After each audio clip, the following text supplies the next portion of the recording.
बरतानिया में labour party को दोबारा इंतखाबात का मुतालबा ले डूबा। हुक्मरान कंजर्वेटिव पार्टी ने 361 नशस्तें जीतकर मैदान मार लिया। बोरिस जॉनसन सादा अक्सरियत के साथ हुकूमत बनाने की पोजीशन में आ गए। साजिद जावेद और टीजा में भी फातेह। लेबर पार्टी 203 नशस्तों के साथ दूसरे नंबर पर रही। पहले की निस्बत 40 सीटें खो दी।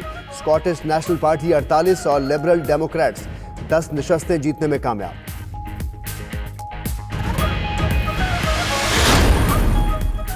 बोरिस जॉनसन तारीखी कामयाबी मिलने पर खुश। अवाम से इजहार तशक्कुर। कहते हैं कौम ने ब्रेक्जिट मसले को हल करने के लिए ताकत पर मैंडेट दिया, इसे पाया तकमील तक पहुंचाएंगे। हमारा काम आज से शुरू हो रहा है। उधर जेरेमी कॉर्बन ने शिकस्त तस्लीम करते हुए पार्टी क़यादत छोड़ दी। बोले गुज़श्ता रात बहुत मायूस कुन थी। ब्रेक्जिट ने इलेक्शन नताइज को मुतासिर किया। आइंदा इलेक्शन में पार्टी क़यादत नहीं करूंगा। बरतानवी इलेक्शन में पाकिस्तानी नजाद उम्मीदवारों की बड़ी कामयाबियां। नाशा मुसलसल तीसरी बार ब्रेडफोर्ड से रुकने पार्लियामेंट मुंतखब। साजिद जावेद ब्रोमिसग्रू से फातेह ठहरे। खालिद महमूद और ताहिर अली ने बर्मिंघम, यास्मीन कुरैशी ने साउथ बोल्टन से कामयाबी समेटी। पाकिस्तानी नजाद ज़ारा सुल्ताना, शबाना महमूद, मोहम्मद यासीन, नुसरत गनी, अफजल खान, इमरान अहमद और रहमान चिश्ती भी अपनी सीट जीत गए।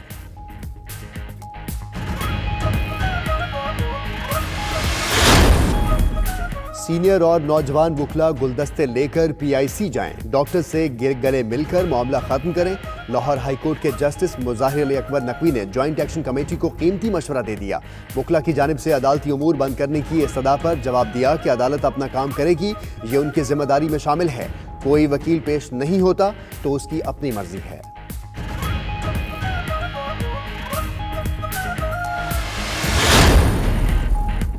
वज़ीर आला पंजाब ने PIC वाक़े पर आज फिर काबीना कमेटी बराए अमनो अमान का इजलास तलब कर लिया। सूबाई वज़रा, चीफ सेक्रेटरी, IG पुलिस और दीगर हुक्काम शरीक होंगे। इजलास में अब तक की तहकीकात और इक़दामात का जायजा लिया जाएगा।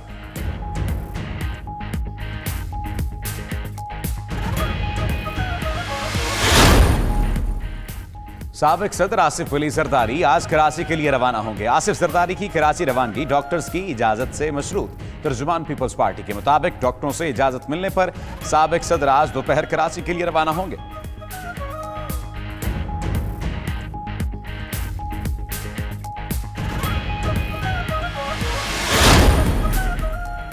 अपोजिशन की राहबर कमेटी आज फिर सर जोड़कर बैठेगी। इलेक्शन कमीशन में तैनातियां और सियासी सूरत-ए-हाल समेत अहम उमूर पर मुशावरत होगी। नून लीग ने आर्मी चीफ की मुलाजमत पर हुकूमती कमेटी से बात करने से फिर इनकार कर दिया।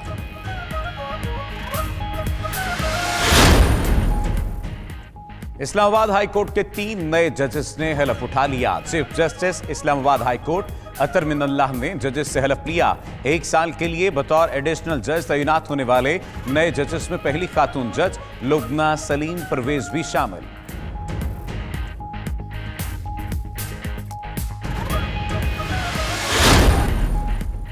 मुल्क में बादल बरसने का सिलसिला आज भी जारी। पहाड़ी इलाकों में बर्फबारी। एबटाबाद मरी रोड ट्रैफिक के लिए बंद। मुतासरा इलाकों में बिजली की बंदिश से अवाम की मुश्किलात बढ़ गईं। पाकिस्तान और श्रीलंका के टेस्ट मैच का तीसरा रोज आउटफील्ड गीली होने की वजह से खेल ताखीर का शिकार। श्रीलंका ने 6 विकेट्स पर 263 रन बनाए। धनजय डिसिल्वा 72 और दलवान परेरा 2 रन बनाकर क्रीज पर मौजूद हैं।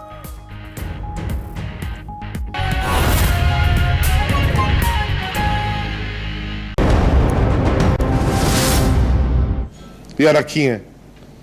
आप यकीन करें, इस मुल्क में $2-2.5 बिलियन हम सिर्फ एक्सपोर्ट में डाल सकते हैं फिशरीज और मरीन फिशिंग और डीप सी फिशिंग से। हमारे पास फिशरी डेवलपमेंट कमिश्नर ही कोई नहीं था। We had nobody thought of it. It was just a position. वहां शायद लोग भी थे नीचे, कोई गाड़ी गुड़ी भी थी, वो भी था, तनख्वाह भी ले रहे, but there was nobody to head it. वो था 12 साल से पोजीशन खुली हुई थी। अब हम आके कुरंगी फिश हार्बर जो मेरी मिनिस्ट्री के नीचे आता है, मुझे लोगों के आगे हाथ जोड़ने पड़ रहे हैं वहां बोर्ड में आने के लिए। छोड़े, बाद में उसका MD लगाऊंगा। उधर जाने कोई नहीं मांगता। वहां से वो इलीगल जेटीज बनी जिसमें स्मगलिंग हो रही है, और पुरानी बनी हुई है, कुछ प्री पार्टीशन भी हैं, उनको किसी ने रेगुलराइज ही नहीं किया। वो जो हमारे पाकिस्तानी लोग वहां बैठे हैं उनको किसी ने एजुकेट ही नहीं किया कि दुनिया किधर चली गई है। अब अगर आप वहां थोड़ा सा काम करने जाते हैं, वो बेचारे समझते हैं कि हमारे पे कब्जा हो रहा है, वो लड़ाई करने के लिए खड़े हो जाते हैं। सो हमने तो, this is our own fault and we have to rectify these little challenges to move forward in life, to take this country forward, and that's what we are doing. कोई मिनिस्टर मुझे ऐसा नहीं नजर आता जो 15 से 16 घंटे, वो रात को आप किसी मिनिस्टर से मिले ना, ऐसे ऐसे करके गिरा होता है कि क्या हो गया भाई, क्या हो गया। बोला यार सुबह से चैलेंजेस का मुकाबला कर रहा हूं, हर जगह चैलेंजेस हैं। लेकिन जैसे मैं अगेन कहता हूं, प्राइम मिनिस्टर ने कहा घबराना नहीं है, मैं भी आपसे दरखास्त करता हूं, आप कराची के चैलेंज आप ले लें।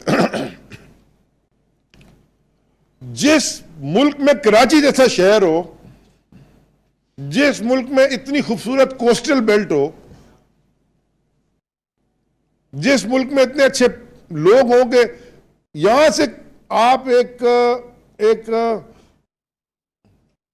छोटे से आदमी को ले जाके किसी मुल्क में, न्यूयॉर्क में उतार देते हैं ना, उसको 10 साल में देखें वो कितना बड़ा आदमी बना होता है। ये नेचुरल टैलेंट आपको दिया है। एक मुझे याद है, एक पाकिस्तानी साहब से मैं जब न्यूयॉर्क में उनसे मिला, एक उन्होंने उधार लेके वो टैक्सी न्यूयॉर्क में ली थी। He went up to build a limousine service company. 200 टैक्सियां उनकी हो गई बाद में। एक एक टैक्सी का मेडालियन उस जमाने में $2-2 लाख का होता था। वो 200 थे उनके पास। उनसे बात करो तो लगता भी नहीं था कि वो कोई हार्वर्ड और येल के पढ़े हुए हैं। इतना पोटेंशियल पाकिस्तान और पाकिस्तानियों में है। जिस मुल्क में कराची जैसा शहर हो, ऐसी कोस्टल बेल्ट हो, इतना टैलेंट हो, वो मुल्क कर्जे देने वाले मुल्क होते हैं, कर्जे लेने वाले नहीं होते। हम जो इधर सारी दुनिया के आगे परेशान हो गए हैं, blame nobody but ourselves. But now things, क्या बंद हो गया? But now things have to change and things are changing इंशाल्लाह। So this was something I had to sort of say, but now I'll read from the speech, and I have to tell you, Shakil Saab, every time I go, they give me speeches, and I usually don't read the paper, but I read the speech driving here, and I have to compliment you, but because I was not expecting you to be such a good writer, मुझे तो डर लग रहा है कि आप कहीं politics में ना चले जाएं। आप यहीं रहें जहां आप हैं, अभी आपका बड़ा काम है हमें। So once again, I want to thank all the participants. देखिए, here's the challenge that we should all take. ये मेरी वजारत के अंदर नहीं है, ये शिप बिल्डिंग कनेक्टेड है, बट मेरी वजारत में शिप ब्रेकिंग या शिप रिसाइकलिंग नहीं है, क्योंकि गडानी में एक है, वो बलूचिस्तान गवर्नमेंट के पास है। तो मैं गवर्नमेंट ऑफ बलूचिस्तान से भी अपील करता हूँ, हमारा दरवाजा हर वक्त खुला हुआ है। जो आपको हमारे से हेल्प चाहिए, we are willing to help. Whatever, 24/7, my phone is always on. And some of the people here who are in touch, they know कि मैं उनको 4 बजे 5 बजे मैसेज कर रहा होता हूँ सुबह कि यार ये कैसे हो गया, ये कैसे हो गया। अली ज़ैदी कराची में तकरीब से खिताब कर रहे हैं, जबकि दूसरी जानिब स्पीकर कौमी असम्बली असद कैसरी की ज़ेर सदारत कौमी असम्बली का इजलास जारी है। और 2018 से लेकर 2019 तक जो बड़ी सहाफत को फ्रीडम मिला हुआ है, उसमें पेमरा ने टोटल नोटिस कितने किए हैं अखबारात और इलेक्ट्रॉनिक मीडिया? जी रिमोट खान प्लीज। अब स्पीकर साहब, अर्ज ये है कि मुझे नहीं पता ये किस पे गुस्सा हैं। क्या इनको गुस्सा शहबाज शरीफ साहब पे, जिनके करप्शन के केसेस सामने आ रहे हैं? नहीं, ये ना करें ना, आप अपनी बात करें प्लीज। ये ना करें ना, आप अपनी बात करें प्लीज। तो टेक्निकल जवाब तो सुन लें। यहाँ तशरीफ रखें। इन्होंने ऑन फ्लोर ऑफ कहा कि यहाँ पे झूठी फिगर्स दी गई हैं। मैं इनको चैलेंज करता हूँ कि जो इंफॉर्मेशन मिनिस्ट्री जिसको ये खुद हेड करती थी, इस वक्त फिरदौस आशिक अवान साहबा जो उसको देख रही हैं, उनकी मिनिस्ट्री ने जो इंफॉर्मेशन दी है वो ये है कि इनके नीचे पीटीवी जो है वो 2.5 अरब के खसारे में था और अब 35 करोड़ का उस पर प्रॉफिट है। इनको इस पर दुख है जी। दूसरा जो इनका भी सवाल है प्रेस फ्रीडम के हवाले से, इनको मैं बता दूं, काफी इनका एक्सपीरियंस भी है। इन्होंने सवाल किया है वर्ल्ड इकोनॉमिक फोरम को कोट करके। अब ये पूछें किसी कमीशन का, उस पर तो फ्रेश क्वेश्चन को डालना चाहिए, लेकिन इनको मैं ये बताना चाहता हूं जिस वर्ल्ड इकोनॉमिक फोरम को ये कोट कर रही हैं, आप जब कोट करती हैं, उस वर्ल्ड इकोनॉमिक फोरम ने पाकिस्तान के बारे में इंतहाई लग़्व बातें की जब उसने कहा कि पाकिस्तान दहशतगर्दी में बिल्कुल रॉक बॉटम पे चला गया है। हालांकि आज पाकिस्तान की दहशतगर्दी के खिलाफ कुर्बानियां पूरी दुनिया मानती है और मैं आपको सारा वो कोट कर सकता हूं, लेकिन इन्होंने जो स्पेसिफिक क्वेश्चन ये किया आप है, देखिए, एक मिनट उसके हवाले से इनको मैं ये बता दूं, जस्ट 1 मिनट, मैं आप दोनों को इस कहता तरह हूं, फिर ये चीखेंगी जलाएंगी तो फिर जवाब तो 30 सियासी रूल सवाल का 30 तो सियासी जवाब आएगा ना। रूल 30 सियासी सवाल का सियासी पैराग्राफ जवाब जी आएगा। पढ़ दे,